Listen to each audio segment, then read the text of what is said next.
Hi, I'm Charles with AniCap. The story begins as the popular kids at school make their cliche walk through the hallways as everyone gossips about them.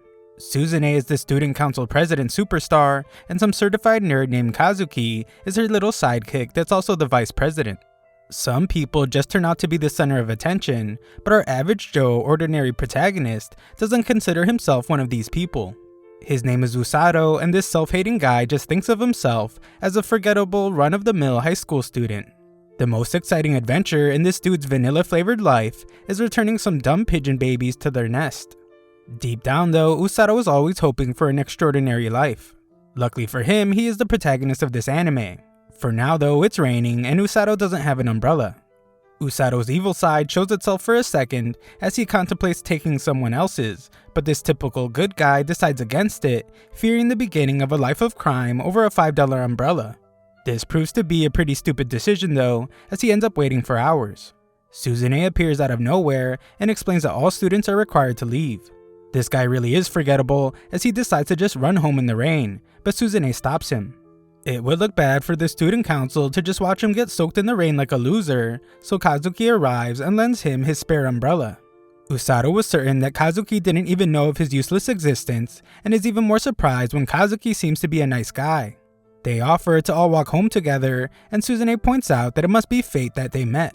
Usato's nerdy mind goes right to video games, as he thinks of this moment as suddenly hitting a walking home with two of the most popular kids at school event. He almost ruins this marvelous moment as he says that everyone in school will be jealous, but luckily they didn't hear his utterly embarrassing comment. On their little walk, Usato tells Kazuki that he didn't expect him to be so nice because he only ever sees this playboy rizzing up the ladies. Kazuki only talks to the girls out of pity, and Suzune roasts him by saying that he likes talking to boys better anyway. Suzune is even more unapproachable for our shy protagonist though, as she is the top of her class in all subjects, and great at all sports. Usato glazes her up even more, and points out that she's also beautiful inside and out. Usato, acting like some kind of dumb gossip news reporter, finally comes out and asks if they are dating since everyone at school talks about it. The walk gets pretty awkward, but they explain that they only spend so much time together because they are on the student council. Usato apologizes for the incredibly stupid question that he definitely should not have asked, but Suzune doesn't mind since it's better than talking behind their back. Their incredibly snooze-inducing conversation continues as the three then talk about what they will do when they graduate. None of these dummies have a plan yet though. Suzune is already a third year, but she has a huge problem. She still hasn't found what she wants to do, and she immediately completes any goal she sets for herself. Seemingly foreshadowing what's about to happen, Suzune explains that she feels like she doesn't belong in this world, and Usato is shocked. The two of them are totally opposite people, but he understands that feeling. This boring conversation has me wishing that Truck-kun would pay them a visit as well, but they all stop when the two student council members hear bells ringing. The ringing gets louder and louder, but Usato doesn't hear a single thing. Just as Usato approaches the others, a magic circle appears on the ground, and he wonders if it's a gate to another world.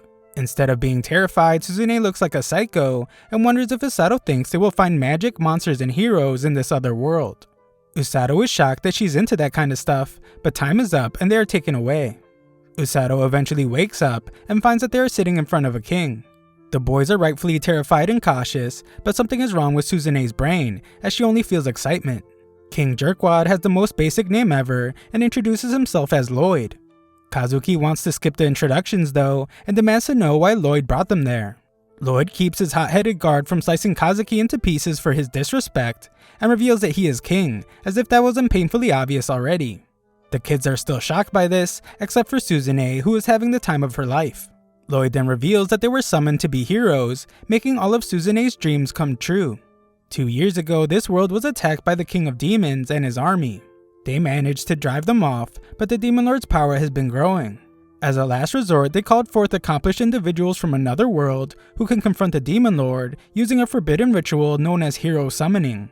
Usato tries to remind the excited Suzune that they are having a serious conversation, and Kazuki goes all crazy. He doesn't care about heroes or demon lords and is just furious that they were summoned without consent. He refuses to be isekai'd since he is not the protagonist, and demands that they get sent back to their world. Unfortunately for this side character, the hero summoning only works in one direction, so they can't go back. Kazuki still wants to go back to rizzing up all the ladies back home, but the king apologizes as they are desperate for help.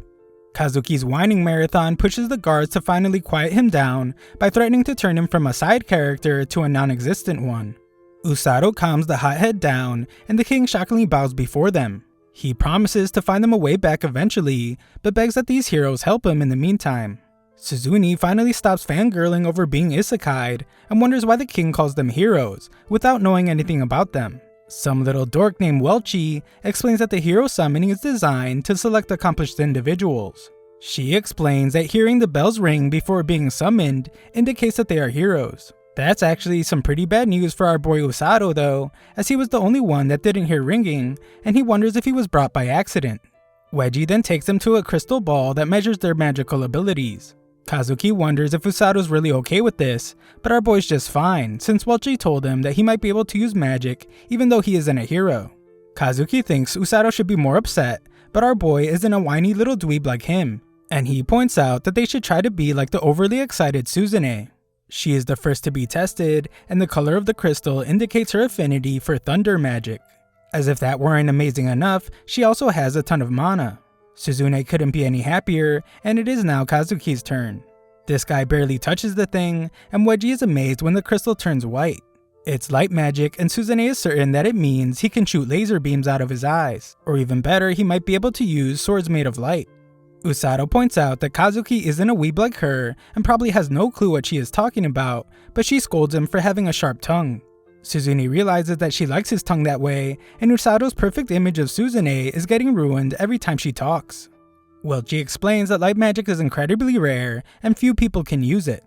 Light repels evil, so its power is unparalleled against demons. The bar has been set pretty high by the first two, but now it's our protagonist's turn. Usato hopes that he will at least have the tiniest bit of power, as this humble kid just hopes to help Suzune and Kazuki any way he can. He is glad when his crystal actually changes color, and everyone thinks it's a soothing color. A look at Welchie though paints a totally different picture, as she is shocked by this color change, and instantly drags Usato away without saying a single thing. Welchie urgently takes him to the king, and explains that the other two have great abilities. However, she is there about something more important. The king has a good chuckle as he jokes about Usato having an affinity for dark magic, but this doofus is shut up when Welchie reveals that the crystal ball turned green. The guards are even shocked, and Welchie begins to finally say what that means. King Lloyd stops her though, as he doesn't even want her to utter those words, and Usato begins to wonder if his magic affinity is really that bad. Our boy just has to remain confused though, as the king quickly demands that Usato be taken away from the castle as quickly as possible. They try to think of the safest place to send him, and Usato wonders if he's really that dangerous. He asks if anyone else has the same magic, and there just so happens to be another person. It's a certain girl, but the king doesn't even want her name to be spoken. Unfortunately for King Coward, this girl barges in. Everyone is terrified beyond belief as we find out that her name is Rose, and she wants to know if the heroes have been summoned. The king was really hoping that she took the day off, but Rose would never do such a thing. She questions if Usato is a hero, but King Lloyd explains that he's just some nerd that got teleported there by accident. This guy desperately tries to hide the truth and tells her that Usato is super ordinary. Rose introduces herself to Usato as the captain of the kingdom's rescue team, but our boy feels that this angry chick is more like the type to take lives, not save them. Wedgie might be a genius because she diffuses the situation and offers to take Rose to the real heroes in the crystal room. Unfortunately, Usato's an idiot that can't read the room and asks the king what his green color crystal meant. Rose is still in hearing distance, so everyone is terrified by what's about to happen. Usato confirms that his ball is green, and Rose tells the king that she will be borrowing the boy. The king decides that he must act quickly and urgently tells Welchie to get Usato away from her. Wedgie uses some kind of bubble magic to quickly get him out of there, but Rose instantly takes off after him. Welchie sends our non-hero sky high, but Rose is able to get to him almost immediately. She is crazy powerful as she destroys the bubble and rapidly captures Usato. Everyone is left with their mouths open from shock like a bunch of guppy fish, and Rose tells the king that she will turn the boy into a full-fledged healing magic user. Wedgie can't handle what will happen moving forward, so she faints, and the king begs Rose to stop. He knows that she has been searching for other healing magic users, but he tries to explain that Usato was really dragged into this by accident. His useless words go completely ignored as the two are already gone. Back in the castle, Usato's useless new friends have just been sitting on their stupid hands this entire time, but are shocked to hear that Usato was taken away. Well, G explains that his life is not going to be ended, but it's still really bad news. He was taken to the rescue team just beyond the castle town. Healing magic users are extremely rare, and the crazy lady that took him is one of them. She intends to train Usato as her subordinate. No matter how hard Suzune uses her dumb brain, she can't see how this is a problem. Luckily, Wedgie explains it to her like she is a toddler, and reveals that Rose's training methods are extremely unorthodox. At her base, Rose explains that Usato only has the potential to become a healing magic user, so that is why she brought him to the rescue team. This will be his home, and she calls on her boys. Usato is terrified by these extreme dudes, and Rose tells them that they will be looking after him. She tells them to play nice, but these guys look like lunatics and introduce themselves. Usato fears the worst in every possible situation, as he wonders if he's actually some kind of offering, and he is being sacrificed to these monsters. Rose tells them not to scare Usato, but she is the most terrifying of all. The boys try to explain that this is them being nice, but Usato doesn't think these brutes know what being nice means. Rose explains that while these meatheads are her subordinates, they are not healing magic users. There are 2 other healing magic users on the rescue team, but they usually work elsewhere. It's time to get to business, so Rose explains that she will beat the knowledge on how to use healing magic deep into his tiny little brain. Usato seems to be in a permanent state of disbelief, as every fiber of his being is telling him to stay away from this insane person. Usato uses his Sunday morning church voice to ask if he could learn from another teacher, but Rose ignores the nerd and tells him that training starts tomorrow. She tells the brute named Tong to let Usato stay in his room and instructs them to eat dinner before getting rest. These guys hit Usato with the brutal reality once she leaves, as they tell him that he is screwed. Rose will be training him herself, and she's going to put him through hell. They say hell might be the least of his worries, and the meatheads have a good laugh at our non-hero's expense. That night, Usato wonders what will happen to him, but he finally shows a bit of optimism, as he is certain that things will be okay. He might be wrong, however, as we see that not even Rose knows what will happen. When Usato wakes up, he explains that he was hoping it was all a dream. Unfortunately, it's not, and he really is in another world. Suzune and Kazuki arrive to visit him, as they heard he was abducted. Usato tells him not to worry, but he has PTSD from the day before, and he gets real depressed when he remembers that he will be starting the training from hell today. He is determined to go through with it though, since he wants to make himself useful. Suzune explains that they will begin their training as well, and they all decide to do their best. When they leave, Usato feels a bit bad for them being thrown into this situation, but quickly remembers that Suzune is having the time of her life. Regardless, Usato just hopes to grow strong enough to support the 2 heroes one day. Miss Rose startles our boy, but she points out that this isn't a prison, and he can see whoever he wishes. However, that only applies to when he is not training. She gives him a journal so he can record his daily training regimen and how he feels about it. They will have breakfast first, and Usato can't believe that the training from hell will really be starting now. After breakfast, training begins, but Usato doesn't think it's actually that bad.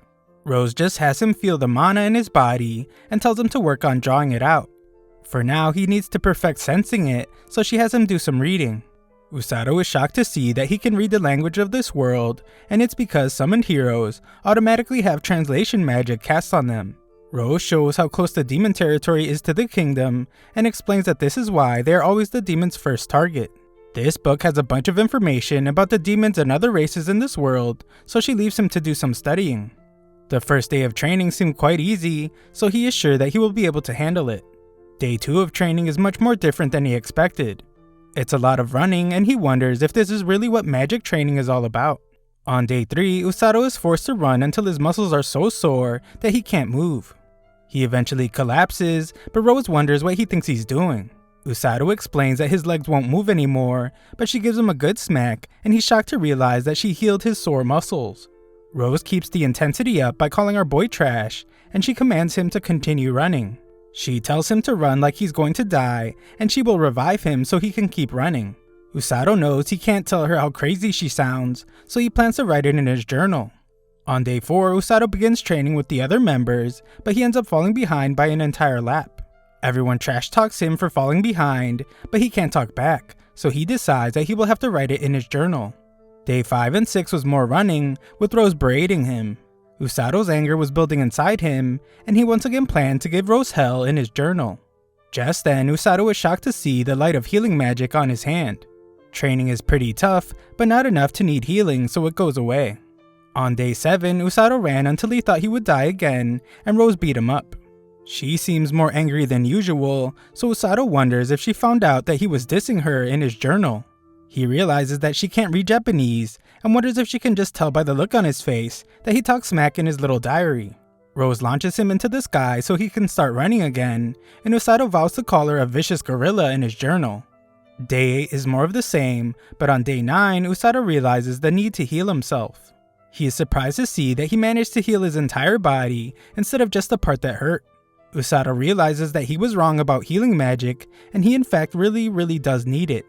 On day 10, Usato explains that he doesn't get tired anymore, no matter how much he runs, since he can now manifest healing magic on command. He eventually gets concerned, however, as all he has been doing is running. Usato questions if he will be able to help his friends at this rate, but he knows that Rose would just punch him right in his stupid face if he tried to voice his concerns to her. Rose is upset anyway, and gives Usato another 30 laps to run. Usato decides in his mind to no longer call her Miss Rose, as she doesn't deserve any more than just being called Rose. On day 11, the training regimen gets a new addition, push-ups. Usato gets all the way up into the 800s, and Rose finally reveals why Usato is training this way. It's so he can run from his enemies as quickly as possible in battle. This way he can save his injured allies. She explains that the faster he runs, the faster he can save them. On day 12 he ran until noon, and then did push-ups into the night. On day 13, Rose caught on to the fact that Usato was starting to feel lighter, so she added weights. On day 14, Usato's lunch goes missing, and one of the meatheads admits to eating it. Usato loses his cool and finally strikes back. He has already gotten used to the weights, and he is finally starting to get the hang of training. A week later, Usato's friends come to visit him, and they're shocked to see just how much he has changed in such a short time. This kid is doing some really intense push-ups, and Rose is telling him not to whine about doing something so easy. Usato actually doesn't whine one bit, and even goes as far as to say that doing push-ups with her on his back is easy, because she is so light. Rose is amused by his riz, and tosses another stone on his back. Usato's extremely determined, so his body heals and he's able to complete the push-up. Rose is pleased with his progress, and determines that she will be able to take him to a certain place sooner than she thought. Suzune is amazed with our boy's newly developed muscles, and Kazuki acknowledges just how brutal the training is. Some dude named Siglis is furious with Rose though, as he thinks that she is destroying Usato. Rose tells him that she does things much differently than the knights do, and she's turning Usato into her right-hand man. She needs him to train hard, since it will be a problem if he can't even handle this. Usato is surprised to hear that she wants him as her right-hand man, and she explains that it's because she likes how he just can't stand to lose. He never gives up, and most importantly, he has been able to survive her training. Usato realizes that him wanting to teach her a lesson has backfired in the worst way, and Rose tells him to take a break. The friends are told to go with some chick named Celia to take a break, and Siglis tells Rose that he was ordered to re-enlist her. He refuses to do it now though, but Rose says it doesn't matter anyway, since her right eye is totally useless. At their lunch break, Usato learns that Siglis commands the kingdom's army. He is the strongest knight in the kingdom, and he is the one teaching Usato's friends how to sword fight. Usato just now realizes that Celia is the princess, and apologizes for behaving so casually. They enjoy some kind of pie thing, and Kazuki wonders if Usato really does that type of training every day. Usato tells him that today was different, but that's only because today was easier. Kazuki explains that their training is going well, but it's not nearly as tough as Usato's. Suzune has lost her mind apparently, as she interrupts their conversation to take a look at Usato's muscles. This dude is seriously shredded now, but Kazuki settles things down by asking if the training isn't too tough for Usato. Usato admits that it's extremely tough, and he wanted to run away at first. Rose is just as scary as ever, but he doesn't want to run anymore. The training is actually starting to get fun for him, and he has realized that life there isn't that bad. Usato's friends think he is amazing, but he just explains that what he is stubborn. The two of them will have to fight one day, so he wants to be able to support them. They all joke around about how Suzune is a weirdo, and the big guy that ate Usato's lunch has made a meal to replace it. Usato clearly still has a grudge, as he begins to talk just like all the other meatheads, and they begin to argue. Usato is a real hothead now, as the argument quickly turns into a fight, and the big guy promises to knock our boy out. Usato would like to see him try, and they both start throwing hands. Celia wonders if it's okay to just watch, and Kazuki tells her that it's fine, since this seems to just be a part of Usato's daily life now. Usato has clearly acclimated very quickly, so Kazuki decides that he needs to go back to training so he doesn't get left behind. Suzune prepares to go as well, but realizes now that all three of them must have been brought to this world for a reason. That night, Usato enjoys a bath and thinks about how he needs to control his Riz better so Suzune doesn't lose her composure again. Usato realizes though that she is right, his body has changed dramatically. He has been healing his muscles over and over again after damaging them from this strenuous exercise. The result is that he has gotten shredded.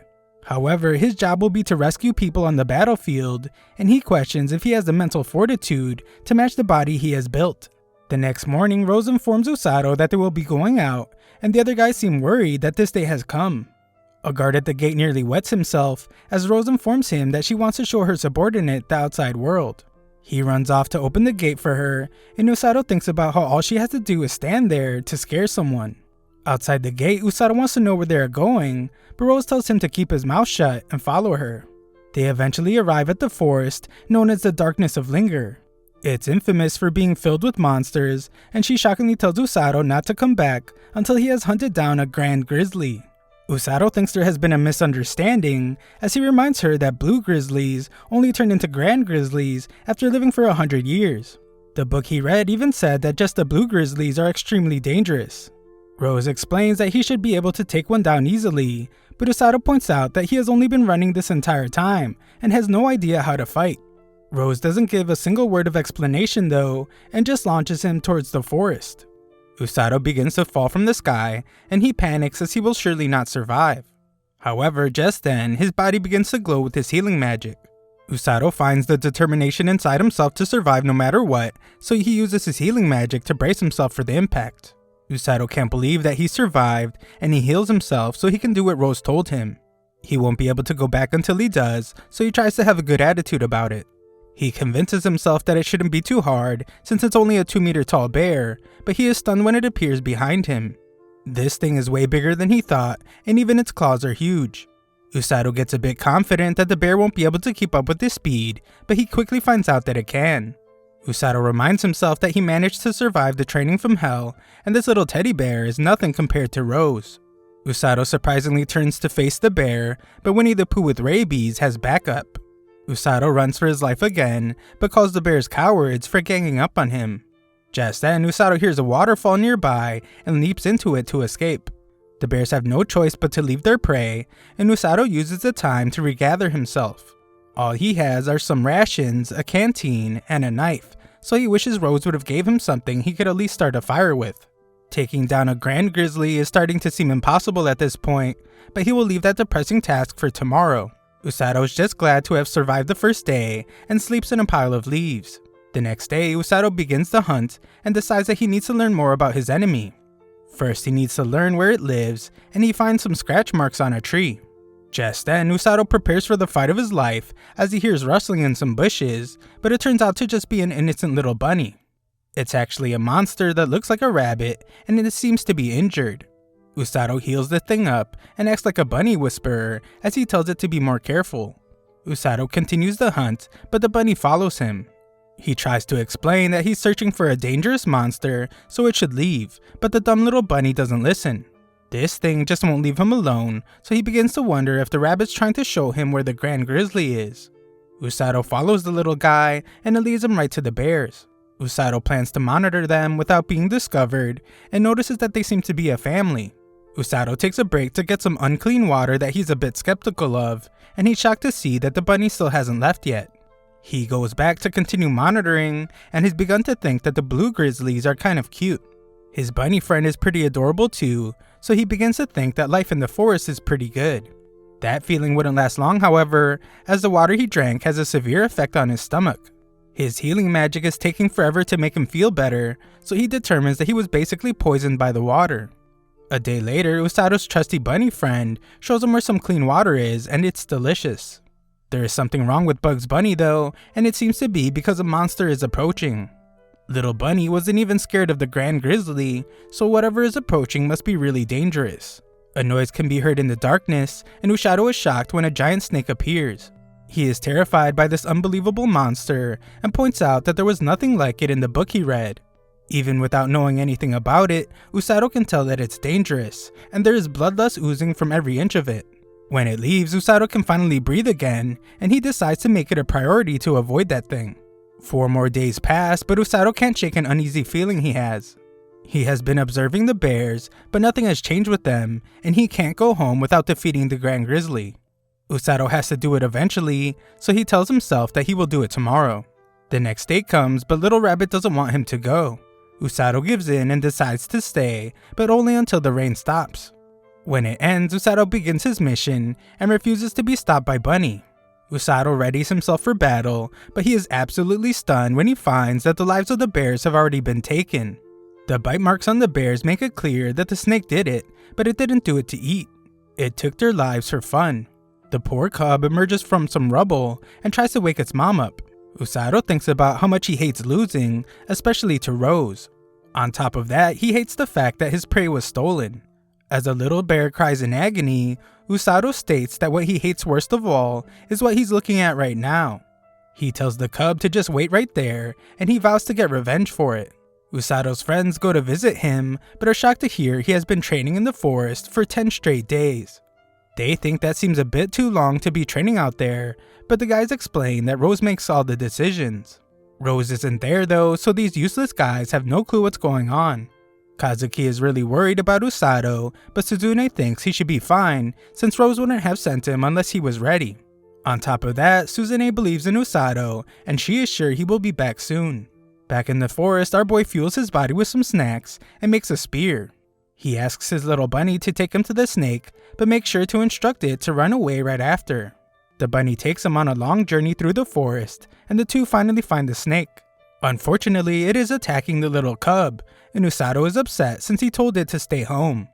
This snake is absolutely terrifying to look at, but Usato insists that there's nothing scarier than Rose. Usato thinks the snake looks confused when he begins his attack, but it's not, and it almost eats him. Usato counters with a stab to its eye, but he gets knocked back and must heal himself. Usato managed to blind it on one side, so he determines that it's a side he will have to attack from. This snake is insanely dangerous though, and it quickly manages to bite down on our boy's arm. Usato's in immense pain, and he is shocked to realize that the snake baited him into attacking its blind spot. Usato is furious to have been tricked, but he reveals that the arm it bit was holding his knife. Usato manages to heal his arm enough so that it can move, and stabs the snake from inside its mouth.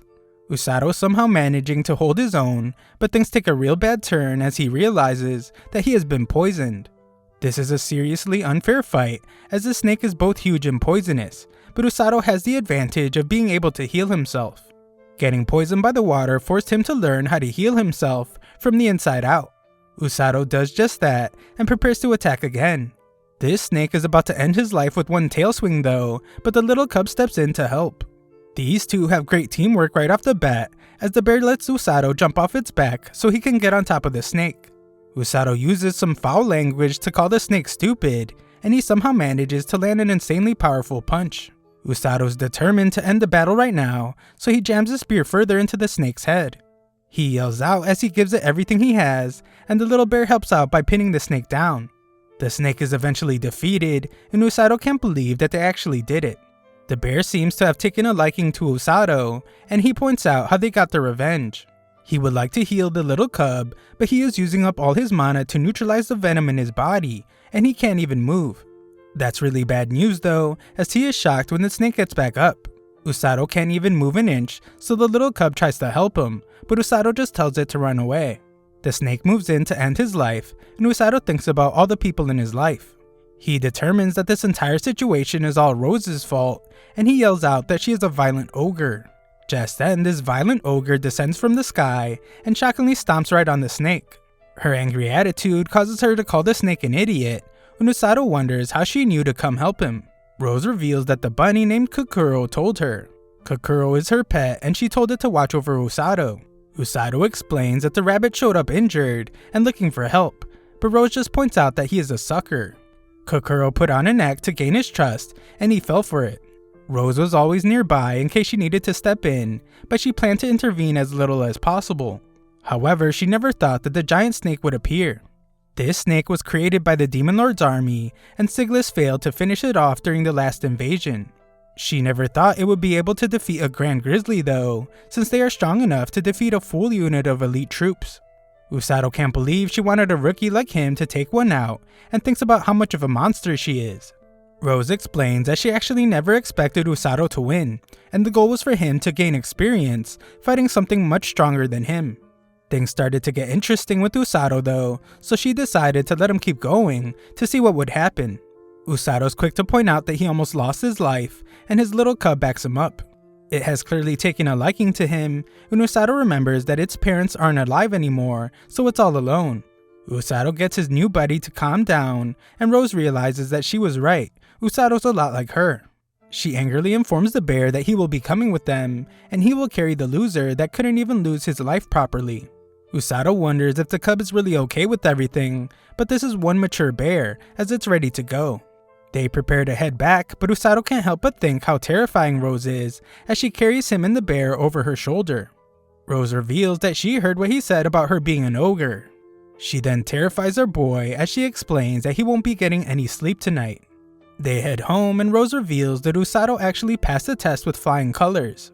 Usato's surprised to hear that he is now qualified for something, and Rose explains that he's now qualified to stand beside her on the battlefield. He still hasn't mastered the basics, but Usato definitely has what it takes. He has the ability to withstand pain, physical aptitude, and a strong mental state. The other two healers never earned that distinction, so she tells Usato that he should be proud.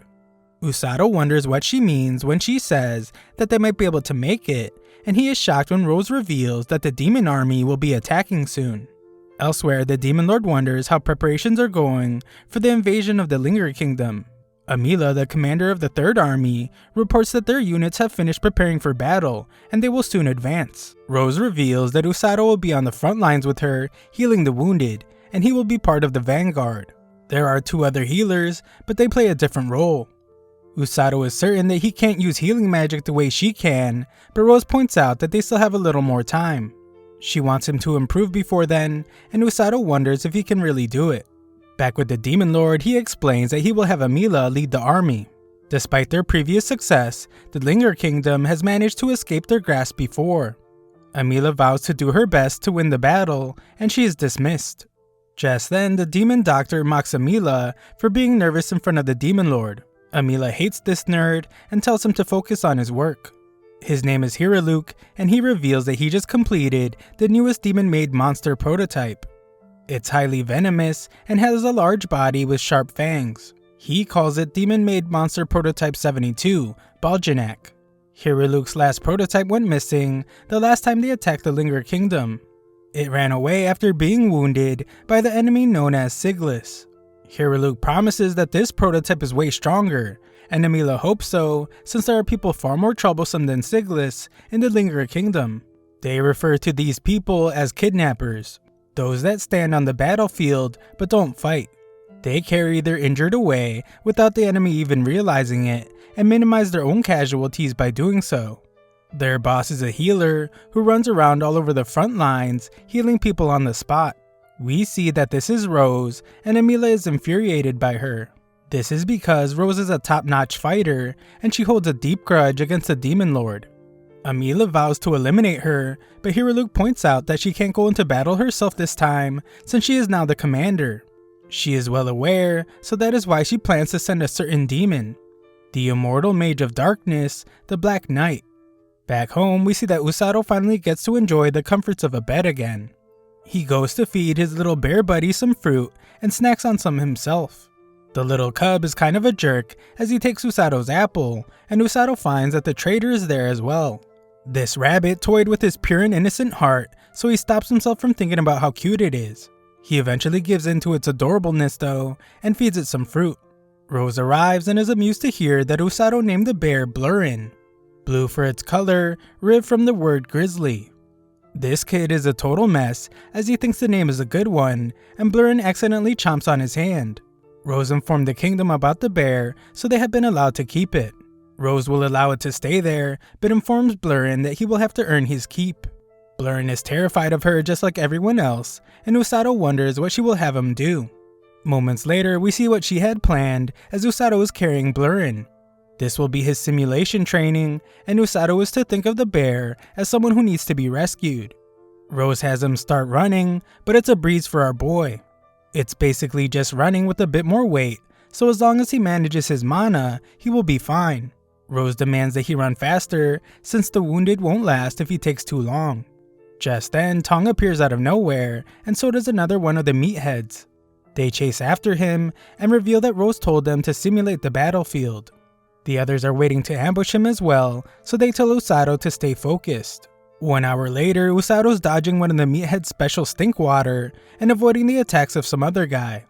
3 hours later, he is hopping over logs, and 4 hours later, he is avoiding stomping all over the trader. Eventually, Usato starts feeling strange, and begins to wonder what is happening to him. He collapses, and Rose explains that he is at his limit of endurance on the battlefield. Humans feel exhaustion from nervousness, fear, and impatience. That's why he ran out of strength faster than normal. To get better, all he can do is get used to it. Acquire the mental fortitude and decisiveness that never falter in the face of fear. Rose heals him but tells him to spend the rest of the afternoon running around the castle town. Usato is shocked to have to do more, and Rose reminds him to carry Blurrin. As he runs, everyone is shocked to see a blue bear. Usato expected this though, since even though Blurrin is friendly, he is still a monster. The people seem to realize something though, and become eerily calm. Blurrin leads Usato to some fresh fruit, but our boy doesn't have money. Usato learns that this green fruit is called a peffel, and asks the merchant why everyone is so calm when he is carrying a monster on his back. She reveals that it's because they know that Usato is on the rescue team because of his clothes. They see scary looking men from the rescue team all the time, so they have gotten used to it. This makes a lot of sense now, since if those goons' faces don't scare them, then nothing will. The nice lady lets them have a peffel for free, so Blurrin shoves Usato's hand in his mouth. When they leave, some girl named Amako shows interest in the boy from the rescue team.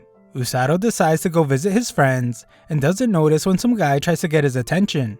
Usato eventually figures it out, and has to heal the guy.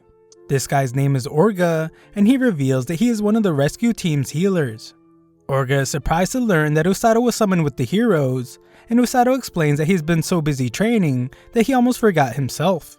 Orga is impressed that Usato is able to keep up with Rose's training, since it was impossible for him and his sister. His sister is the other healer, and she is 5 years younger than him.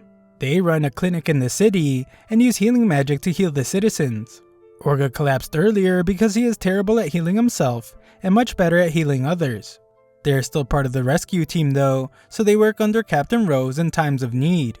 Usato wonders what war will be like for them, so Orga explains that Tong and the others bring the injured soldiers to the rear. That is where he and his sister heal them.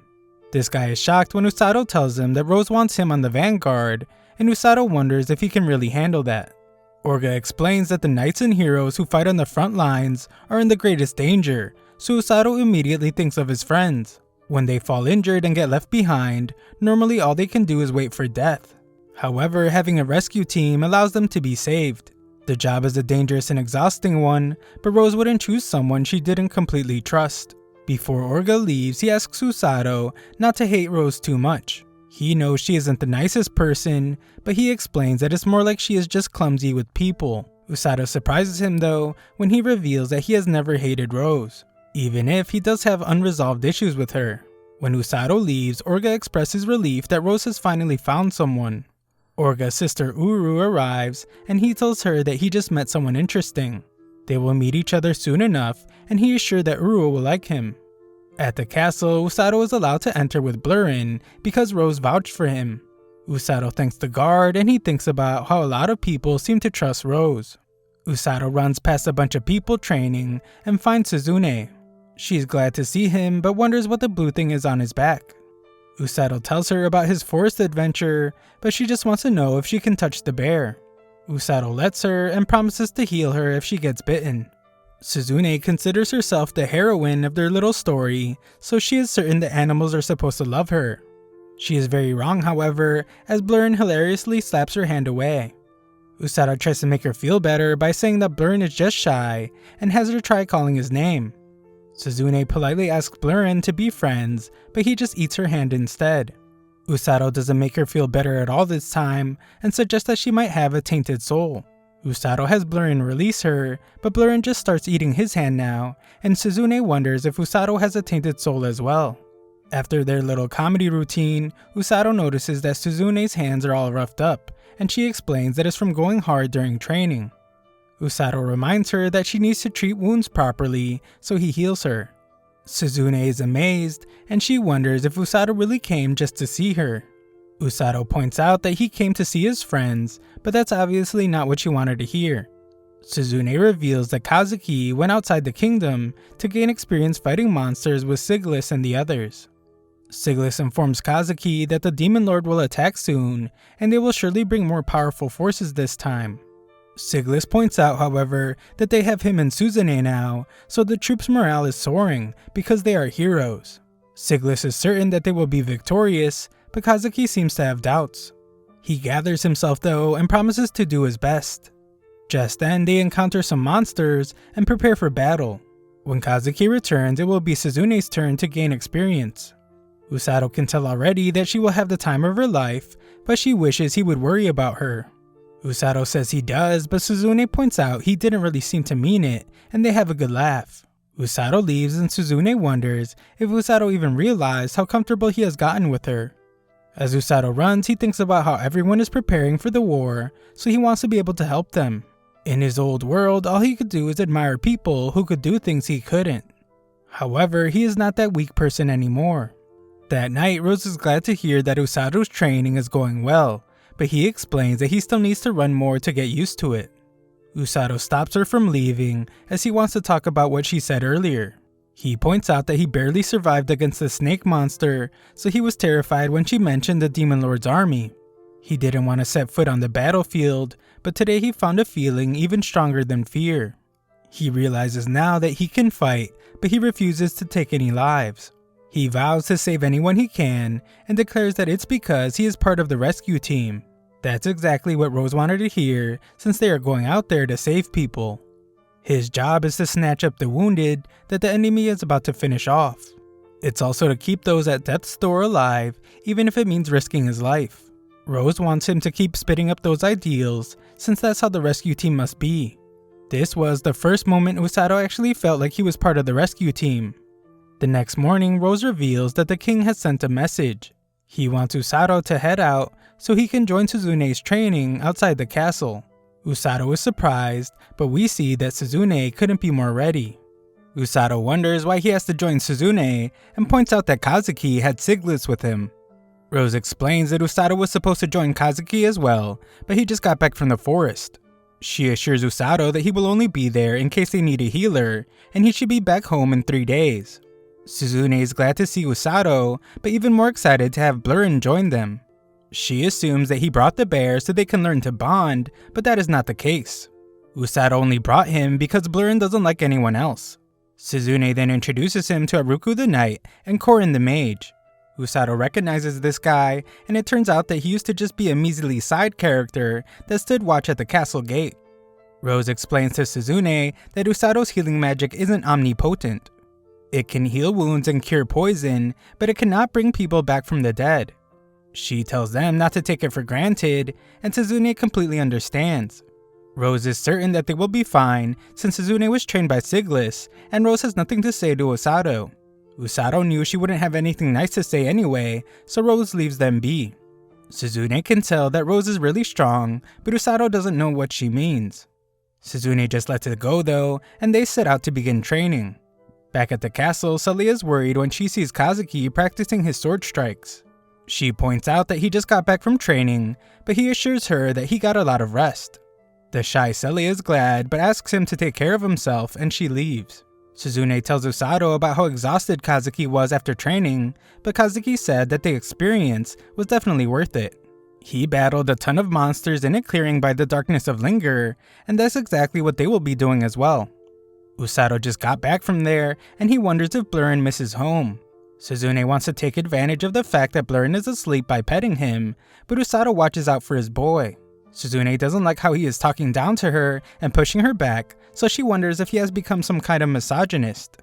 Blurren finally wakes up, but he is clearly still pretty drowsy as he tries to walk. The genius Suzune takes any chance she can get to get close to Blurrin, so she offers to carry him on her back. Usato thinks that's a terrible idea, but Suzune loves how fluffy Blurrin is. Her joy is short-lived, however, as her body collapses under the weight of the big cub. After Usato heals her, Korin detects multiple entities ahead of them. Aruko tells the others to get back, and some bandits appear disappointed to have been found. They were planning an ambush, so they decide to try and rob our group. Aruka refuses to give up any goods, but the bandits point out that they are way outnumbered. Usato takes one look at the sorry bunch and thinks about how they aren't intimidating at all. Usato assures Suzune that they aren't a threat, but she's just amazed to see bandits for the first time. The guys are terrified to see a blue bear, but they realize that it's just a cub. These horrible guys decide to catch it and skin it alive, but Suzune instantly comes to his defense. Usato is impressed that Suzune used such a powerful attack while managing not to end the guys' lives, and he encourages her to go all out. The bandits decide to avoid the magic attacks by getting in close range. Usato treats Suzune like a Pokemon and instructs her to use Thunderbolt. Suzune easily wrecks the bandits, but she does not like being treated like Pikachu. Aruko joins the fight, but they are interrupted by a horde of boars. This is shocking since they live much deeper in the forest, and Blurrin must step in to push some of them back. Usato takes a hit while protecting Suzune and uses his healing magic to brace their fall. They end up falling through some trees and into a river, but Suzune is in bad shape. Usato realizes that this is the same river he jumped into before, and remembers that there is a waterfall ahead. He tells Suzune to take a deep breath and blacks out. When out of the river, Suzune sees that Usato isn't waking up, so she vows to get him to safety. She plans to repay her debt for him saving her, but Usato reveals that he just woke up and he is fine. He is only a little embarrassed now, but so is she. Usato explains that he was just taking a break after pulling her out of the water, but everything is fine now. Usato heals her up while she apologizes, but he explains that he wouldn't want to be stranded with anyone else other than her. Usato then explains that Rose left them in this forest before, and it's filled with monsters that make those boars they just saw look like pets. A check of their inventory reveals that they don't even have enough food to last one night. Suzune thinks they should prioritize escaping the forest if it's really as dangerous as he says, but Usato points out that it's going to get dark soon. It might also rain, so they need to find a spot to camp for the night. Usato says they can sleep on a tree branch like he did before, but Suzune reveals that she has never climbed a tree before. She always wanted to, but she was never allowed to. Usato wonders if she was raised by strict parents and decides that they can just take shelter from the rain in a little cave. Usato recommends that she get out of her wet clothes, but she makes him promise not to peek first. Afterwards, Suzune uses her lightning ability to catch some fish. She then uses it to start a fire, and Usato couldn't be happier to have her around. Suzune awkwardly sits away from Usato and notices that he is even more ripped than before. Just then, some venom monkeys appear. Usato only read about them, and this is his first time seeing them in person. Suzune thinks one of the babies is cute, and Usato explains that they aren't aggressive. He warns her not to touch them though, as they are venomous, but Suzune is already petting away. She has accepted that this is the price to pay for enjoying its cuteness, but the little monkey bites her.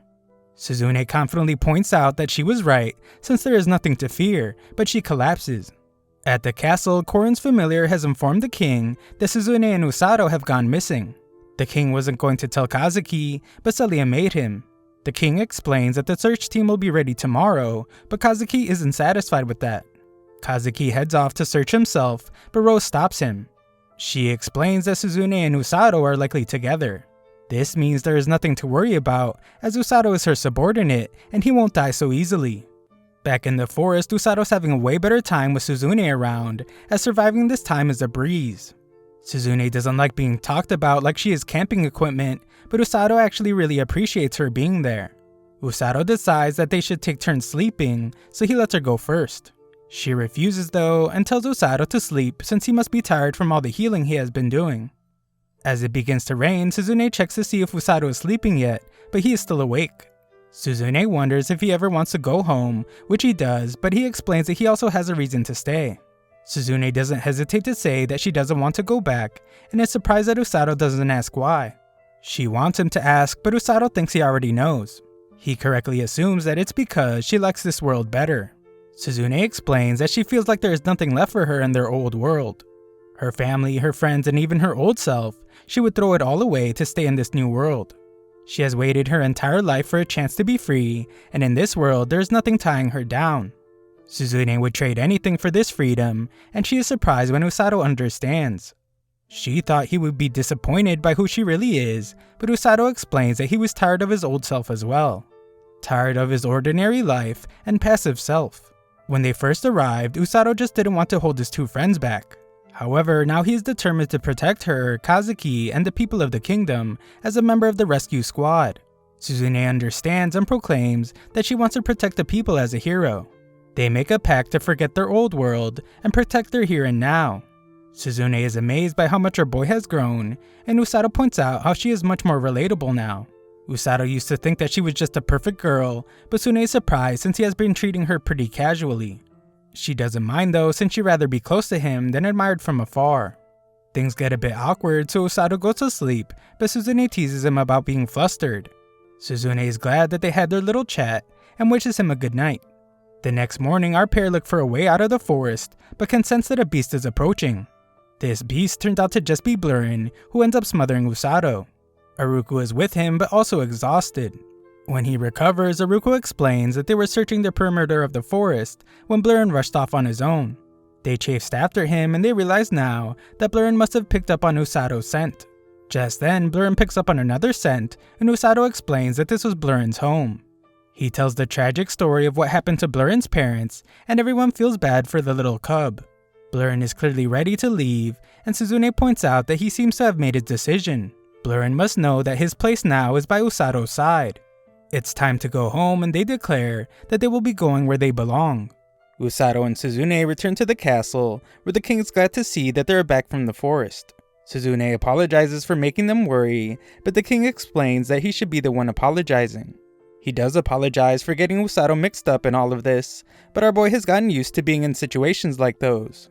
Usato quickly realizes that being used to extreme situations might look bad for Rose, so he lies and says that he was talking about his old world. The king is eager to hear about how Usato's rescue squad training is going, and our boy lies again and says that it's been nothing but smooth sailing. Usato is shocked by Rose's face, since it looks like he said exactly what she wanted him to, and he wonders if he has been conditioned by her on a psychological level. The two of them are dismissed, but Rose and Siglis are told to stay behind. This guy's face was pretty grave, so Usato wonders what they are talking about. Kazuki arrives, but he thinks that Usato is behaving way too casually. He was very worried about them, and Celia explains that Kazuki was ready to dash out of the castle for them. Suzune calls him reckless, but Usato reminds her that she was the one that got bitten by a poison monkey. Usato tries to share the little story, but Suzune is way too embarrassed to let him. Kazuki tells them how Rose assured him that they would be fine in the forest, but Usato thinks about how what she probably really meant was that the woods are easy mode compared to her training. Kazuki was in awe of the confidence she had in Usato, but Usato thinks that he's just a pure and innocent boy for taking Rose's words at face value. Usato asks that he never change and declares that only himself and Rose need to be tainted. The group separates, and Celia points out how close they are. Kazuki assumes that she means Suzune and Usato, but she explains that she was talking about all of them. Kazuki looked like he was having a lot of fun with them there, and he points out that it's because they were already friends before coming to this world. Celia would like to be one of their friends, so she asks Kazuki to not address her formally anymore. She apologizes for being so forceful, but her message is received, and Kazuki agrees to just call her Celia from now on. In the castle, the king explains that they have interrogated the bandits who attacked Usato's group. Minister Sergio reveals that these bandits noticed far fewer monsters than normal in that area. Soon after, they were attacked by a herd of fall boars in the forest. This surprising information means that the monsters must be fleeing the plains for the forest. They are fleeing from something horrible, and Siglis predicts that it's a Demon Lord's army. Unlike their previous battle, the Demon Lord won't underestimate them again, so they will likely attack with everything at their disposal. The king has the men inform the others in charge of war to be ready, and he has a request for Rose as well. This isn't something he would normally ask of the rescue squad leader, but Rose says that she is prepared. She has already determined that the king wants her to find out how far the Demon Lord's army has come, and he apologizes for asking for something so dangerous. Rose already knows that she is the fastest person in the entire kingdom, so she agrees to go. The king has another request and asks her to return to her post as the battalion commander. Rose refuses and explains that she bears more guilt than he seems to realize. The king reminds her that she was the first healer ever to be appointed battalion commander, and he wonders why she's so hard on herself. He then realizes that she hasn't forgiven herself. She explains that she has accepted the deaths of all her subordinates, and the fact that no amount of healing will bring them back. The scar that has been carved into her right eye will never let her forget them. The king tries to explain that it's not her burden to bear, but she points out that they died because she was too full of herself. This scar is her punishment, and it will never let her forget her sins. That is why she created the rescue squad. Not to fight, but to focus on saving lives. The king points out that the rescue squad saved many lives in the war 2 years ago, but that isn't enough for Rose. The rescue squad has another purpose as well, and that is to help her find a subordinate who will not die. The king points out how that's not humanly possible, but Rose explains that that's what all the training is for. Healing magic that determined to push one's body beyond its limits, and an iron will that will never bend in the face of an opponent. She has been searching for someone who has all 3 of these traits, and that person is Usato. He has survival instincts, adaptability, and the will to live. On top of all that, he keeps standing up to her, and he will never give up. He is a cheeky brat, and reminds her of the guys who are no longer with them. That is why she is determined to make him the ideal healer. Rose apologizes for getting carried away with her little speech, and heads for the border. That night, Usato finds that Rose left a letter for him. It reveals that there won't be training tomorrow, and she instead wants him to deliver another letter. Rose told the guys that she won't be there for dinner, so Usato wonders where she is. Elsewhere, the demons are building a bridge, and Emilia demands that her subordinates give their all for the demon lord. The Black Knight watches this, and declares that she's being way too enthusiastic. It annoys him, but Emilia reminds him that she is his commanding officer. He points out that they were at the same level in the Second Army, but things are different now, and Emilia demands that he obey her.